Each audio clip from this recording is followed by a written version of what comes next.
আজি মই সোৱাদযুক্ত স্পাইসি কণীৰ আমলেট বনাব ওলাইছো। তাৰ বাবে এটা বিলাহীয়া লৈছো, এটা পিয়াজ লৈছো, গ্ৰাইণ্ডাৰ মেচিনৰ বাটিত লৈ লৈছো, জলকীয়া দুটা ডাঙৰ চাই দিছো, নহৰুকে ফলামা দিছো। যেতিয়া এখিনি মই সুন্দৰকৈ পেষ্ট কৰি লম। আৰু ইফালে মই কণী ভাঙি লৈছো। চাওক, কণী মই দুটা ভাঙিছো, দুটা কণী লাগিব। আৰু এতিয়া এই পেষ্ট কৰি লোৱা বেটাৰখিনি ইয়াতে মই ঢালি দিছো। ঢালি তাতে অকণমানে মই ময়দা গুড়ি দিলো, অকণমানে জলকীয়া চিলি পাউডাৰটো দিলো, দি পেলাই অকণমানে সল্ট বা নিমখ দিলো, অকণমানে হালধি দি দিলো,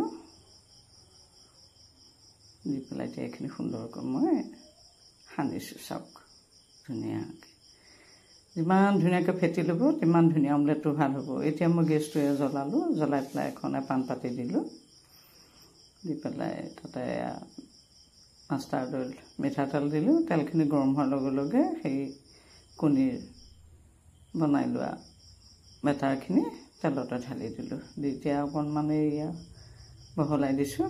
মাজত অলপ ডাঠ হৈ থাকেতো, গতিকে এইটো বহলাই দিব লাগে। বহলাই দিলে সিজিব ভালকৈ, অতি সুন্দৰ বনাবলৈ। আপোনালোকে মোৰ চেনেলটো যে প্ৰথমবাৰ আহিছে তেতিয়া please subscribe me A to Z tasty kitchen. মোৰ চেনেলটো ছাবস্ক্ৰাইব কৰি ল'ব, লগতে লাইকছ কমেণ্টছ কৰিব। হৈয়ে গ'ল। চাওক কিমান সুন্দৰকৈ ভাতৰ লগত খাই, ৰুটিৰ লগত খাই খাবলৈ অতি সুন্দৰ হয় আৰু সুন্দৰকৈ খাব পাৰি। এতিয়া এয়া সুন্দৰকৈ চাওক। গতিকে এই সুন্দৰ ৰেচিপিটো আপোনালোকে সুন্দৰকৈ বনাই খাব। আৰু এটা নতুন ৰেচিপিলৈ আপোনালোকৰ মাজলৈ আহি আছোঁ। আৰু ভিডিঅ'টো পঢ়িলা পৰা শেষলৈকে চবৰ বাবে আপোনালোকক আন্তৰিক ধন্যবাদ জনালোঁ।